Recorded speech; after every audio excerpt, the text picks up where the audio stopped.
Halo semuanya, hari ini kita akan membahas salah satu aspek penting dalam dunia komunikasi, yaitu ekonomi media. Dalam video ini, kita akan memahami apa itu ekonomi media, bagaimana sejarahnya berkembang, konsep dasar yang perlu kita pahami, serta ruang lingkupnya dalam industri modern. Jadi, simak sampai selesai ya! Jika berbicara mengenai ekonomi media, ada dua bagian penting di dalamnya, yakni ekonomi dan media. Menurut Samuelson dan Nordhaus, ekonomi merupakan studi tentang bagaimana manusia menggunakan sumber-sumber yang terbatas untuk memproduksi komoditas dan mendistribusikannya kepada manusia atau kelompok manusia lainnya. Secara umum, media dapat diartikan sebagai sarana atau perantara atau penyebar informasi dalam sebuah proses komunikasi. Melalui media, pesan atau informasi dapat sampai pada khalayak. Dalam konteks ekonomi, media merupakan institusi bisnis atau institusi ekonomi yang memproduksi dan menyebarkan informasi, pengetahuan, pendidikan, dan hiburan kepada konsumen yang menjadi target. Lalu apa itu ekonomi media? Ekonomi media adalah gabungan dua kajian. Kajian media dengan perspektif komunikasi dan kajian media dengan perspektif ekonomi dan bisnis. Dengan kata lain, ekonomi media tidak lain adalah penggunaan peralatan analisis ekonomi Economic Tools of Analysis pada perusahaan media. Dr. Gun-Gun Herianto dalam modulnya mendefinisikan ekonomi media sebagai studi tentang produksi dan konsumsi sumber daya dan produk juga pilihan-pilihan yang dibuat terkait dengan needs dan wants. Robert Picard menyebutkan penekanan ekonomi media terletak pada bagaimana pelaku media dapat memenuhi penonton, pemasang iklan, serta masyarakat luas akan informasi hiburan berdasarkan sumber yang ada. Ekonomi media mengkaji tentang proses perusahaan media dalam menjalankan potensi yang minim untuk mendapatkan konten dan menyebarkannya terhadap orang banyak dalam menunaikan permintaan yang beragam juga keinginan pada tayangan hiburan.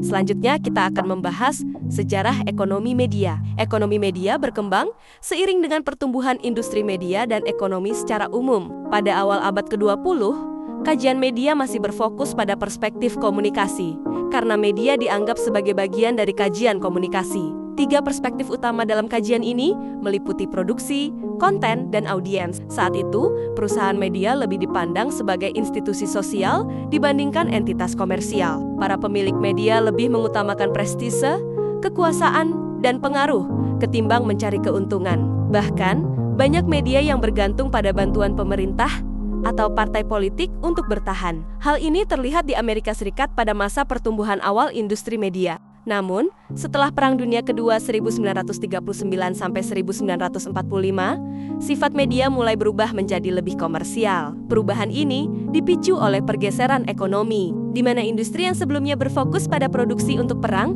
mulai beralih ke produksi barang konsumsi. Dalam kondisi ini, perusahaan membutuhkan media sebagai sarana promosi. Seiring dengan munculnya media cetak, radio, dan televisi, iklan menjadi sumber pendapatan utama industri media. Pendapatan media tidak lagi hanya berasal dari pelanggan, tetapi juga dari iklan yang diberikan oleh dunia usaha. Bahkan, pada media cetak seperti surat kabar, pemasukan dari iklan mencapai 70–80% dari total pendapatan. Sementara itu, bagi media seperti radio dan televisi yang tidak mengenakan biaya bagi audiens, pemasukan iklan menjadi satu-satunya sumber pendapatan. Dengan demikian, media tidak lagi hanya berfungsi sebagai institusi sosial, melainkan telah menjadi bisnis yang berorientasi pada laba dan harus bersaing dalam merebut perhatian audiens maupun pangsa pasar konten. Dalam situasi ini, para ekonom dan akademisi bisnis mulai tertarik untuk mengkaji media dari perspektif ekonomi. Kajian ini berkembang di berbagai kampus di Amerika Serikat dan Eropa, menandai lahirnya ekonomi media sebagai bidang studi yang menggabungkan aspek komunikasi dan ekonomi. Ekonomi media mencakup tiga konsep dasar: sumber ekonomi, produksi, dan komunikasi. Sumber ekonomi mencakup berbagai sumber daya yang digunakan dalam industri media, seperti sumber daya manusia, wartawan, editor, teknisi, peralatan teknologi kamera, mikrofon, perangkat lunak, serta modal finansial yang mendukung operasional media. Produksi adalah proses pembuatan konten media, baik dalam bentuk cetak buku, koran, majalah, elektronik televisi, radio, platform digital, film, maupun rekaman suara. Setelah produksi, media berinteraksi dengan konsumen atau pasar melalui komunikasi yang mencakup distribusi, pemasaran, serta strategi monetisasi seperti iklan, langganan, dan sponsor. Ruang lingkup ekonomi media terdiri dari teoritis dan praktisi.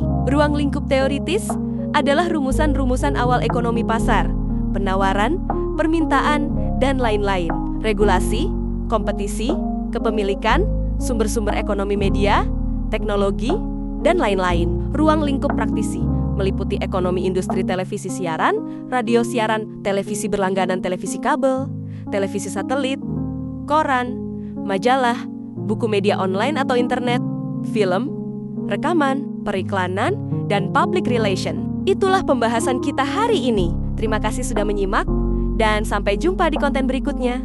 Kalau kamu suka video ini, jangan lupa like, komen, dan share ke teman-temanmu. Dan pastinya, subscribe biar nggak ketinggalan konten menarik lainnya.